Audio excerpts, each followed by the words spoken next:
Endometriosis is a painful condition that affects an estimated 200 million women worldwide, according to the Endometriosis Foundation of America. It's about 11% of the population in reproductive age. However, it is very difficult to diagnose. This condition occurs when an endothelial-like tissue develops outside of the uterus. This has substance that's supposed to be in the uterus is outside of the uterus. And during menses, the menstruation, it just goes all over the place because it cannot find its way out of the body like a normal cycle, causing such excruciating pain, discomfort, adhesions, chronic pain in the pelvic, depending on where it's deposited. A lot more to come, so please stick around.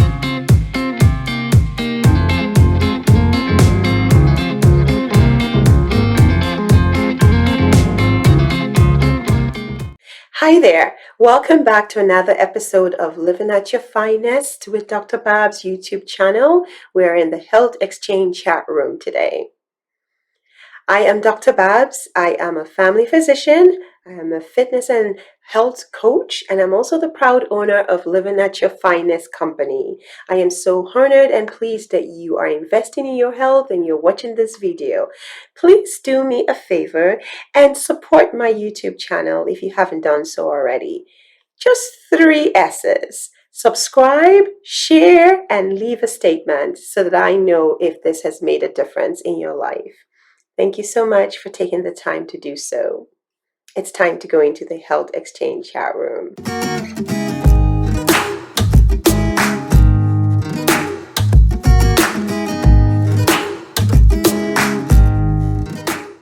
In this week's Health Exchange chat room, my lovely guest, Vanessa Richardson, joins me to debunk all things related to endometriosis. She is an author, a poet, a playwright. Vanessa has written several stage productions and has been blessed to perform them at various venues. Just to mention a few of her stage productions: Someone to Love Me, Why Do Bad Things Happen to Good People? After our chat, I will go into the discussion room to break down an overview of endometriosis. We'll talk about risk factors, symptoms, complications, diagnosis. Definitely we'll talk about management, and we will end with community questions or questions that are mysterious, that might be a myth out there. So without further ado, welcome Vanessa Richardson to the Health Exchange chat room. Hi, how are you? I'm doing well. Thank you for availing us of your precious time. So let's get to it. So tell us, what do you know about endometriosis? I live endometriosis 24 hours a day, unfortunately. Endometriosis is something that there's no cure for it, number one. And I hesitate to call it a female health issue because it does affect the husband and relationship and all that nature, but it caters around the woman's uterus. And endometriosis, when these certain, when you bleed and it's escaped the uterus, it goes to a certain part of the body that it does not supposed to go. For me, it went to the lung, and it caused my lung to collapse. To date, I had a total of 7 to 10 chest tubes and a portion of the lung removed. Now, if you talk to several women, you'll find that they have several interesting stories about how they was introduced to endometriosis. That's what I call it, not diagnosed, introduced, if you will. How they was introduced to endometriosis. And sometimes it can take up to 8 to 10 years. It starts in adolescence. And as you know, I don't know if you do know, but maybe you do, doctors, it's kind of hard to diagnose because it mimics other symptoms, if you will, like irritable bowel syndrome and things of that nature. So it happened to me. When I say it happened to me, severe pain. I woke up one night in severe pain, jumped off the bed, went to the doctor, emergency room. They couldn't find anything. My parents was called because it's the first time something like that has really happened to me in that much intensity. No x-rays could find anything. This will go on for a couple of years, right? So I had so much problems with my menstrual cycles, and we said it ran in the family. It's normal. But ladies and gentlemen, if your cycle is so heavy and you are bedridden, and you go through so many pads and you feel your monthly cycle every month, that is not the norm at all. And that was not my norm, but people tried to say it was the norm. So this went on for me for about over 10 years. And let me just interject that my story is kind of different because we was focused at first on catamenial pneumothorax. And catamenial pneumothorax is when the lung collapses within 24 to 48 hours. And it only affects about 2% of women here in America.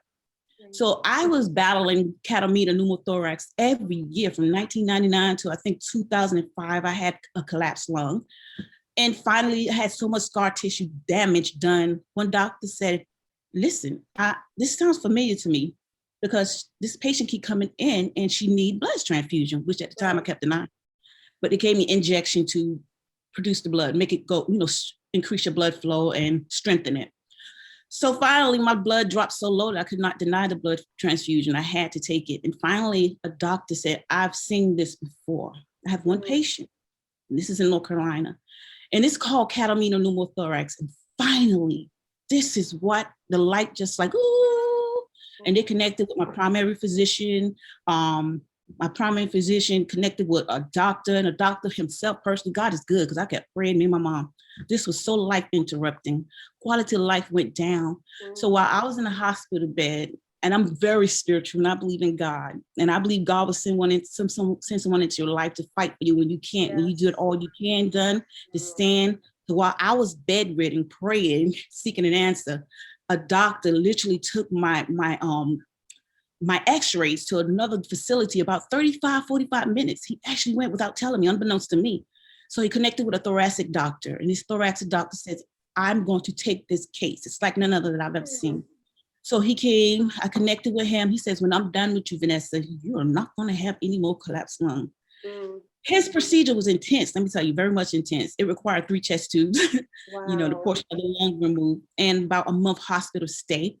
So prior to that, I had a hysterectomy, and I tried to fight that procedure because at the time I didn't have any kids, still don't, but it's okay to be a mom any kind of way. And I say that with the most sincerity and not nonchalantly at all. I say that sincerely. Somebody who's dealing with infertility, I discovered there's other ways that you can become a mom, So prior to that, goes back to the hysterectomy. I did have a hysterectomy. My doctor come to me and he leaned over me and said, Vanessa, now this is a new practitioner that I've encountered.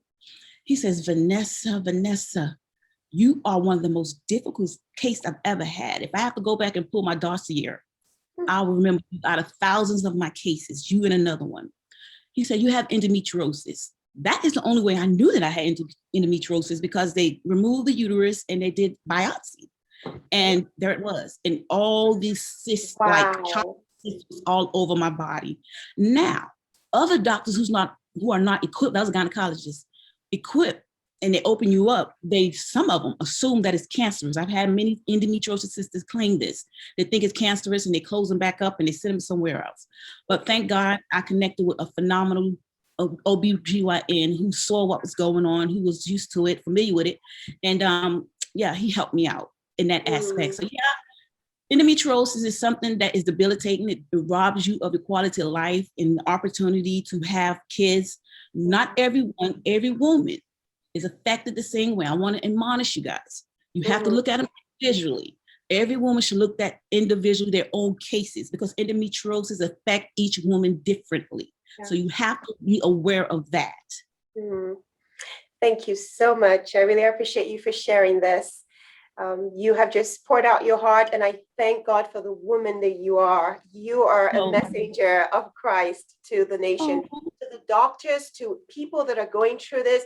I must confess, in my own medical practice, even as a medical student and during residency, I didn't see so many of it. I didn't, most African-American women that had any, menstrual issues, we either attributed it to fibroid or just painful menses. And I personally just really, my cycles, the longest maybe was like 3 to 5 days.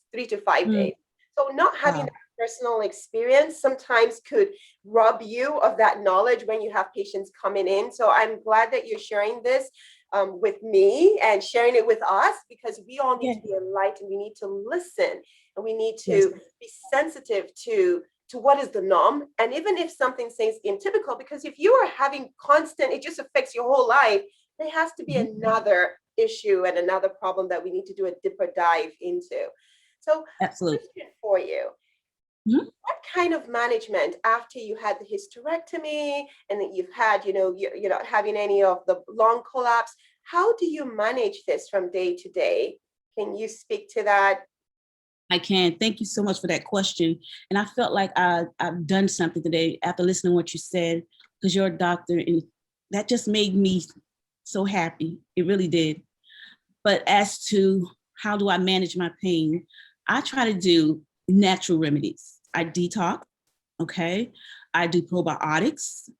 I no longer on Motrin. I don't do that. I try to take heating pads, things of that nature, just natural remedies to combat it. There's several types of things you can do. Number one, get off, because endometriosis is a hormone producing disease. Be careful what kind of meats you eat, because certain meats injected with hormones. So I became a vegetarian, trying to wean myself to become a vegan, and I'm enjoying it. I love being a vegetarian. I have no qualms, no hangups, no issues about it at all. I feel great. I love being a vegetarian. So I try to do things of that nature. I try to do yoga, but I find that doesn't help me. To me, exacerbate the pain. So I don't do too much of that. I try to do light stretches and things of that nature. And when my body allows me, I do try to walk. But other than that, that's about it, because there's no cure for endometriosis, as I've mentioned. Many will state to have a hysterectomy. Many will state to have kids. Many will state to, when you get a certain age and hormones is gone or diminished or go through menopause, that it will go away. Again, be careful of that, because every woman is not the same. It's not a one size fits all. It doesn't work for all women. But that is basically what I do to manage my pain. And then to distract myself, I try to write. I'm currently aspiring towards my doctoral. I received my master's 2 years ago. Congratulations. So thank you. I allow my mind to go where my body can't go. I refuse to be bedridden on the sideline, not living life, existing and not living. So there's certain things my mind can do. I got my cell and my phone. I got a lot of things in the woodwork, my magazine and my radio. A lot of people reach out to me like you did concerning it. And I tell them often, I'm recuperating. I'm becoming strengthened to come back and connect with you, bringing you greater and better works. Amen. Awesome. You're absolutely right. And it's not one size fits all. So that's why I wanted to ask you, so that others that are listening can, get a sense of what you're doing that has helped you look so beautiful as you look right now and, glowing. Thank you. Glad that you've taken the trials, all the trials, all the setbacks, you've become triumphant, you've healed, and you're pressing forward and you're spreading the message. Other things that I've seen, and I will definitely talk further when I go into the discussion room, is, managing stress. And like you alluded to, you take your mind where your body doesn't want to go, and that helps. It's a mind shift. So definitely. That's the big one. Yeah, absolutely. And that does control. I mean, if we're less stressful, then our hormones are a little bit more balanced, overall. Yes. So very good. Well, this brings us really to the end. I love speaking with you, but I am curious if you have any myths. I mean, you're well versed in this. You can actually teach me everything I need to know about endometriosis. But I'm curious, just in case there might be something that you want for me to just debunk or demystify, I'm happy to talk about that in the discussion room. Absolutely. Thank you for saying that. You were so wise and astute to this conversation. I want to make mention that endometriosis is not a STD disease. We get that a lot. Number two, it's not cancer. It's sad. And I think too, you have to bring, I didn't even touch about race, because it does matter. It really does. And as an African-American woman going through this or have gone through this, I've experienced a lot. It's just, they just don't know how to treat certain African-Americans, I'm gonna say that. But there was a Black doctor who saw that I was like falling under the cracks. And he was the one who took my x-rays to another doctor. Okay. I'm not saying all doctors are like that. They're not. Right. It's certain, my experience, race matters, okay? Yes. And STDs is not that. That's not what endometriosis is. It's not cancerous, those three elements. And of course, please, stress will make you sick. Not only with endometriosis, but anything really, stress is a killer. It robs you of thought. It robs you of perseverance and things of that nature. But those are basically the three things I want you to, if you will, Dr. Babs, to highlight those myths. And I'm so grateful. Thank you. Thank you so much, Miss Vanessa Richardson. You are a delight to be among, and I know that the Lord has greater things in store for you. So thanks again for your time. Thank you. I received that. I love you with the love of the Father. Thank you again. And I greater love you things coming too. for you. Thank Amen. you. Thank you.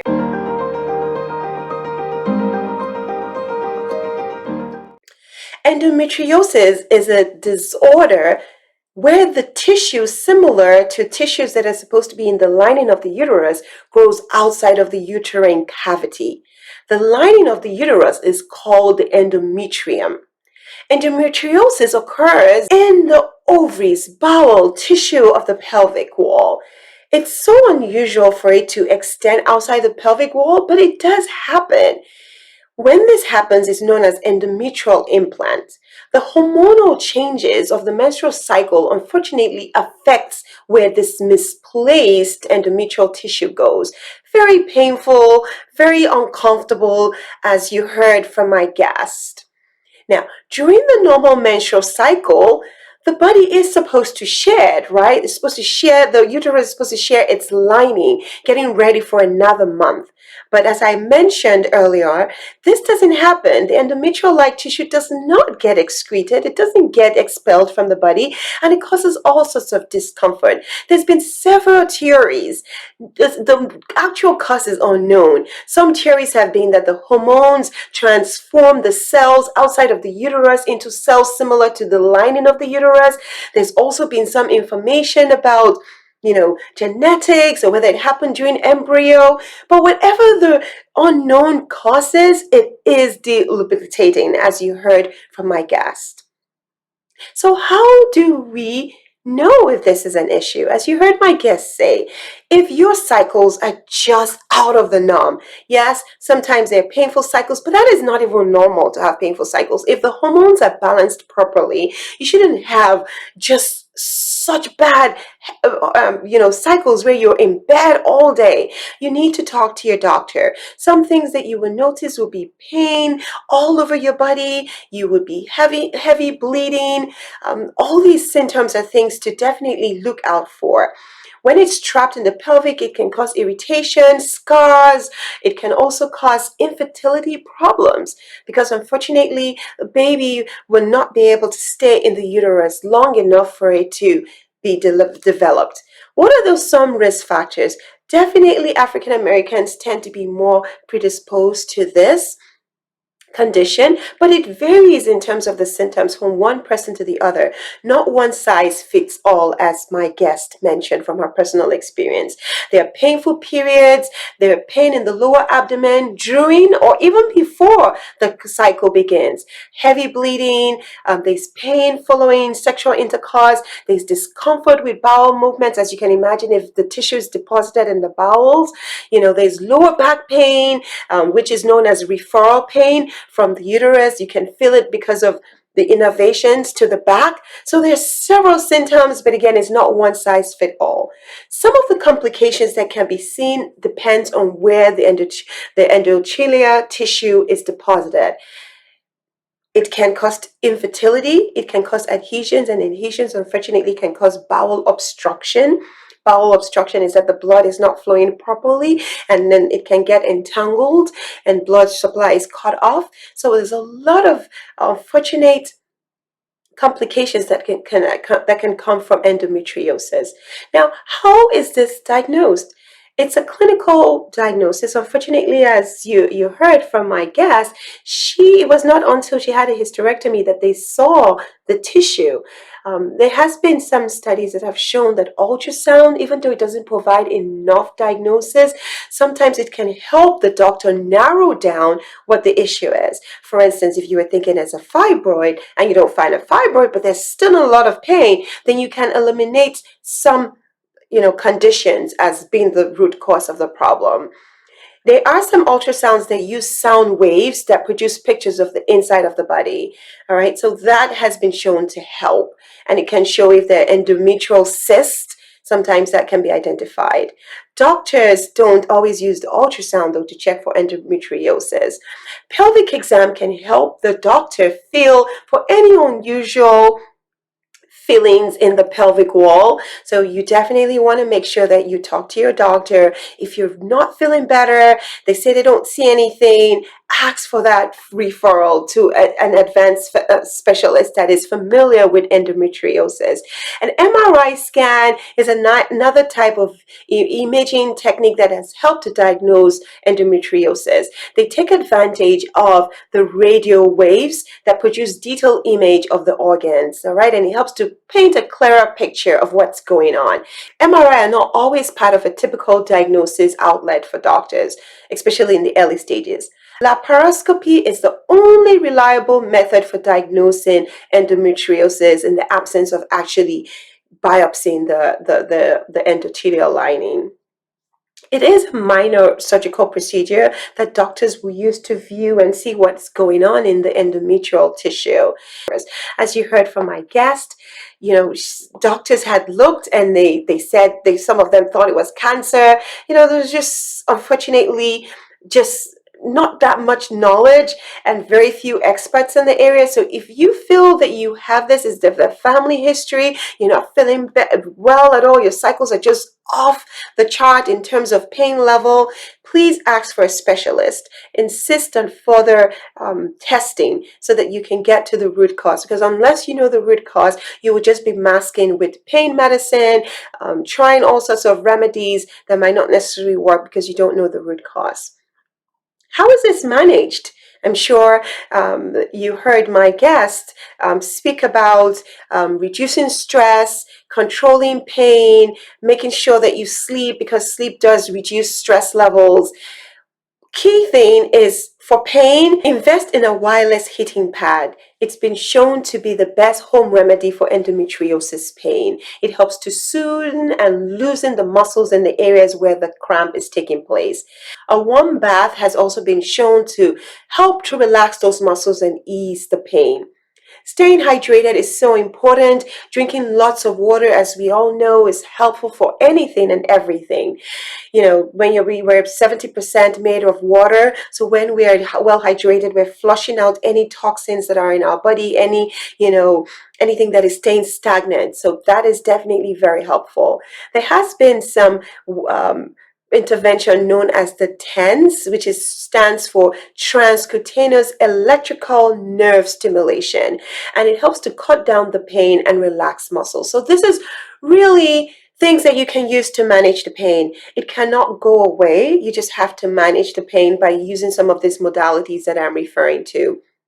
Medications, we have to be wary about using too much Advair. It has been shown acutely to take care of the pain, but overall you want to be careful because you don't want to cause another problem like having kidney damage from overuse of NSAIDs or having GI upset from gastritis.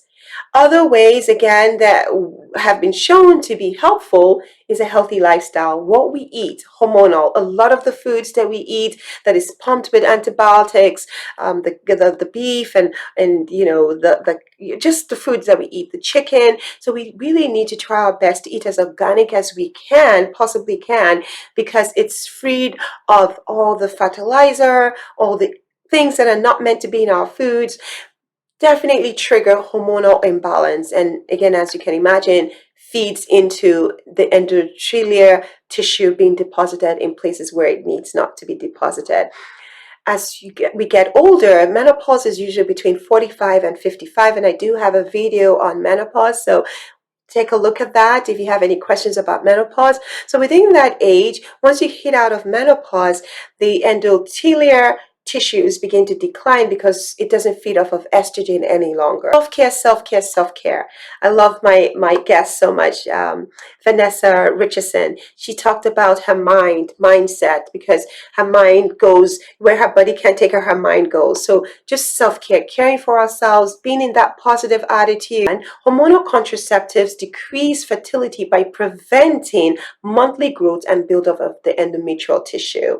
So this is definitely a conversation you want to have with your OBGYN to pick the best suitable one for you. Conservative surgery is for women who want to get pregnant or experience severe pain and whom the hormonal treatment is not working. The goal of the conservative surgery is to remove or destroy the endometrial growth without destroying the reproductive organs.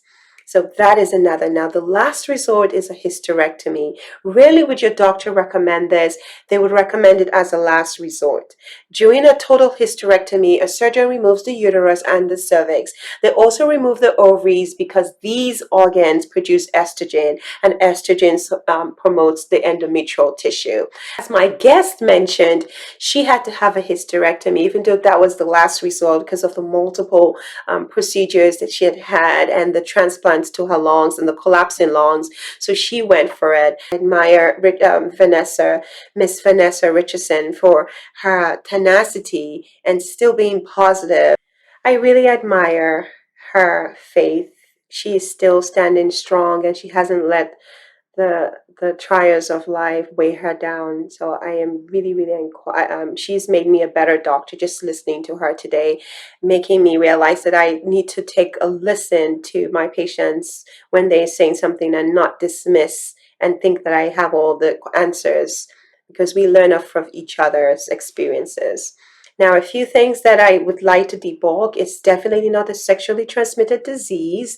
Endometriosis is not sexually transmitted. As I mentioned, it's just estrogen, hormonal, endometrial-like tissues that deposit outside of the uterus. Thank you so much for hanging on with me to the very end. I hope that you have been empowered. If you are watching as a physician or you're watching as a healthcare provider, let us take the extra step to listen to our patients and not dismiss them. If you are having something similar to this or know anyone that is suffering with such severe menstrual cycle pains, please speak to your doctor. And if your doctor is not listening to you, you have the right to find another doctor. You have the right to call your insurance company and ask for referrals so that you can get the help that is well needed. Remember that together we can triumph as health champions, because we need to, we deserve to, and we most certainly can achieve to live at our finest holistic health. Until next time, take care, stay blessed, and much love.